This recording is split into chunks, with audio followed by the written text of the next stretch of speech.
Saya kan belum lihat ya apa hasil press kuasa hukumnya S ya hari ini. Jadi saya tidak bisa pastikan ya apa yang harus saya sanggah. Tapi kalau bicara mengenai masalah uang, memang itu adalah real ya. Artinya real dalam arti kata itu memang tiap bulan itu Ruben mentransfer uang sebesar itu ke S ya, meskipun sudah tidak ada ikatan perkawinan lagi ya.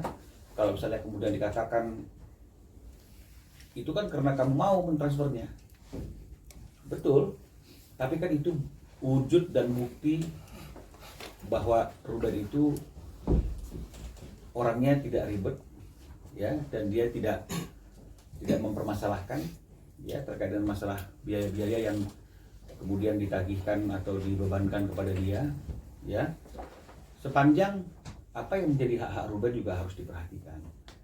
Nah, jadi poinnya seperti itu ya. Jadi terakhir di 1 November juga Ruben masih kirim ke Samarinda gitu ya, ke PS gitu ya. Masih dikirim tuh, ini buktinya nih. Di 1 November. Ya, ini November, 1 November juga masih tuh.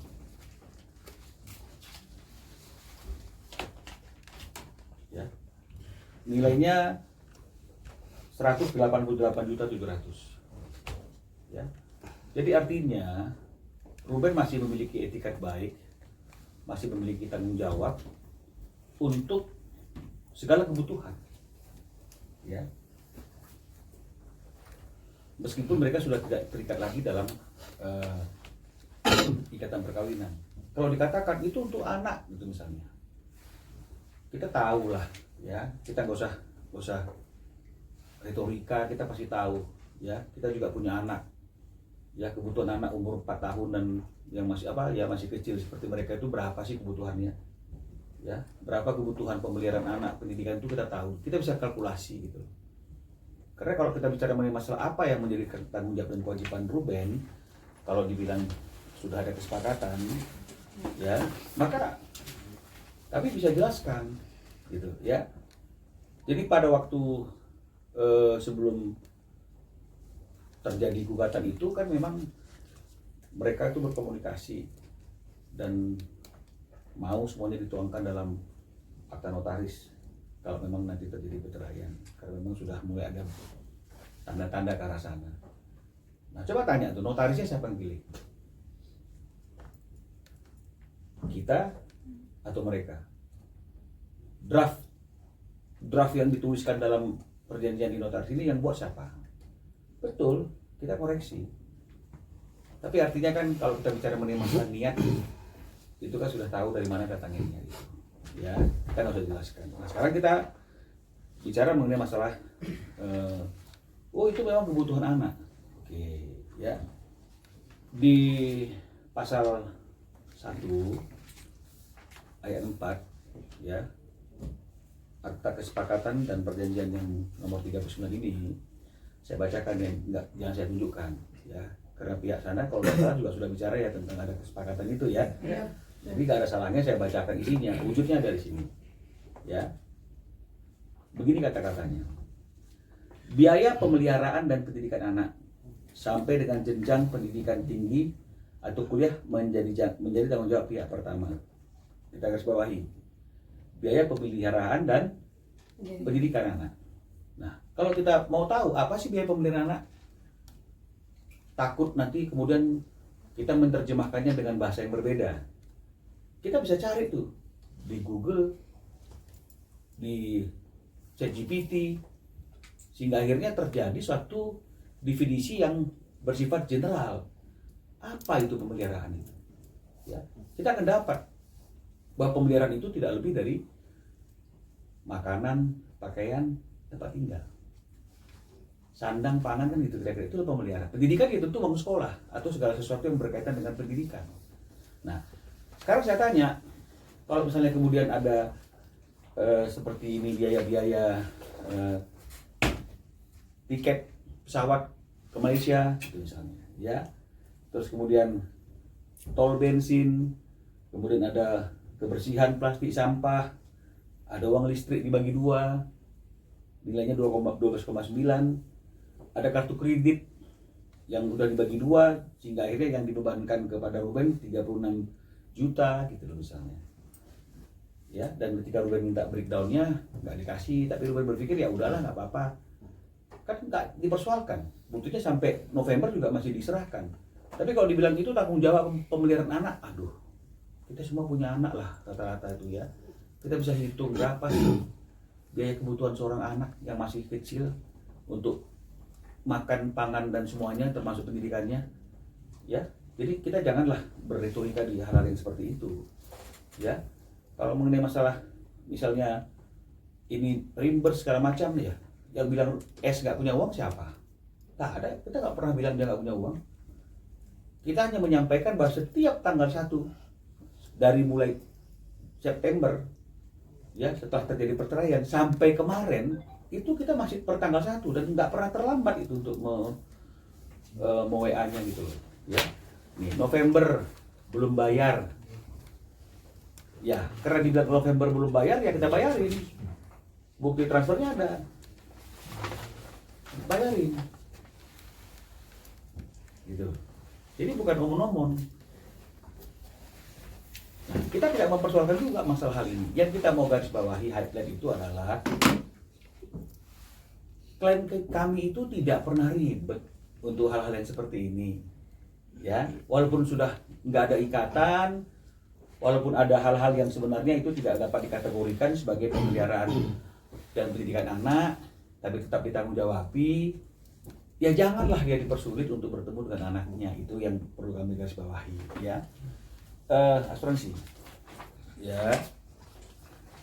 Ini juga begitu nih, ada prudensial asuransi, ya, nomor polisnya ada dan pemegang polisnya S. Jadi ini adalah asuransinya S.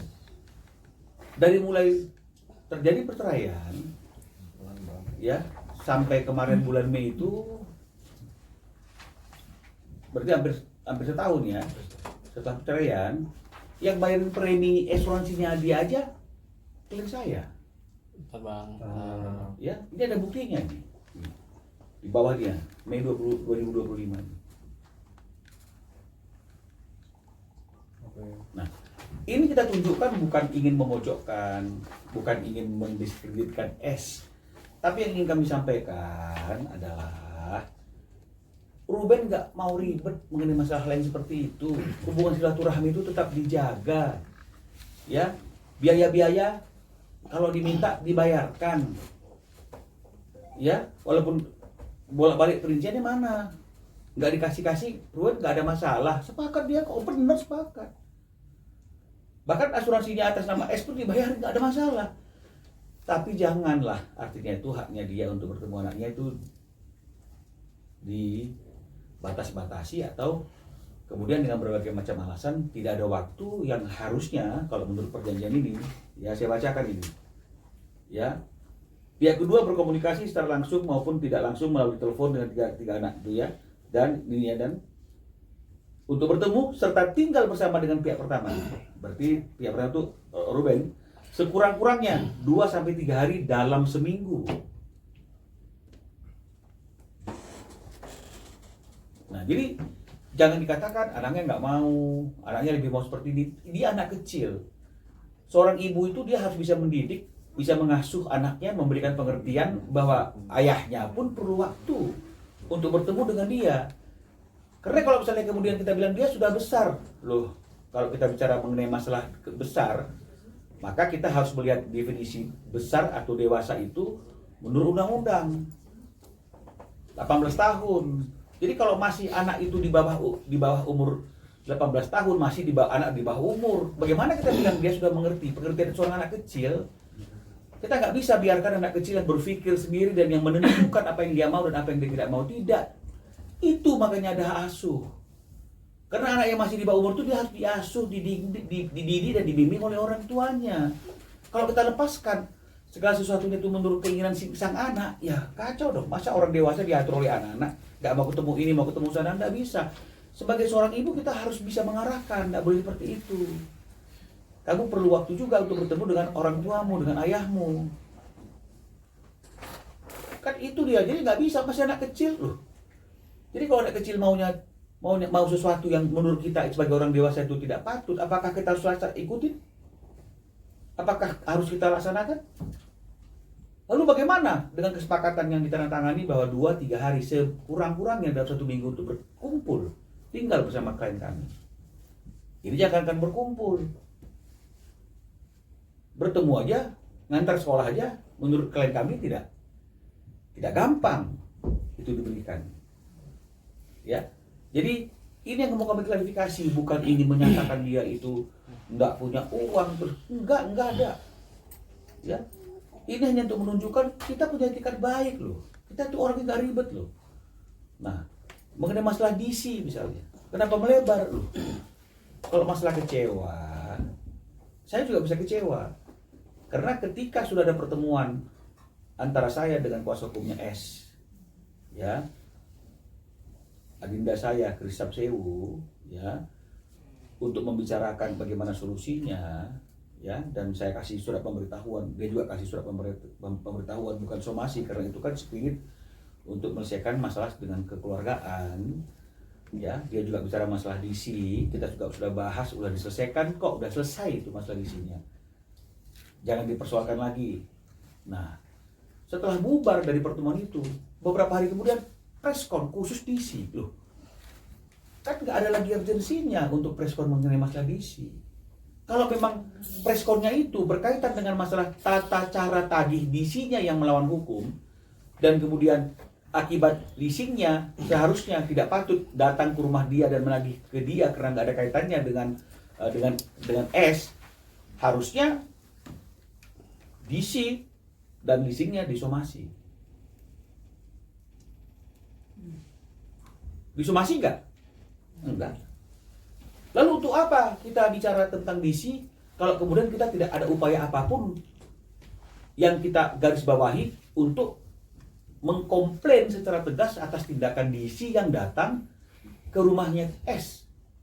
Nggak ada upaya hukum apapun, nggak ada komplain tertulis atau lisan. Lalu apa artinya?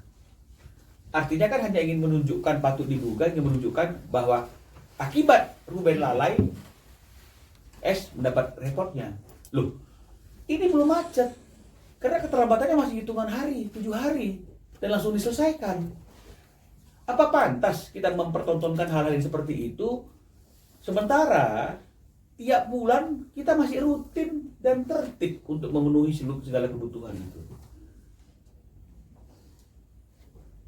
Ya, jadi ini yang bisa kami sampaikan dan kami jelaskan dan klarifikasi. Jadi tidak ada maksud apapun. Jadi kalau misalnya dibilang melebar, kita tak melebar. Kita hanya mengatakan mana sih yang lebih penting, hak seorang ayah untuk ketemu anaknya, atau seorang DC yang datang tidak pada waktunya dan tidak pada tempatnya. Kenapa itu mesti diekspos? Sementara sudah pertemuan dengan kita. Dan itu diakui. Ya, karena ketika ada komunikasi S dengan Ruben bilang bicara dengan kuasa hukum saya, kuasa hukumnya S menghubungi saya, berarti kan sudah ada komunikasi. Diakui juga oleh kuasa hukumnya S, ada pertemuan. Loh. Kalau sudah ada pertemuan, sudah ada pembicaraan, sudah ada solusi, masih perlukah preskon? Oke, mungkin preskonnya bukan berkaitan dengan masalah R-nya, Rubennya, tapi ini berkaitan dengan masalah debt kolektornya yang datang dengan cara yang tidak tepat. Ada somasi untuk debt kolektornya?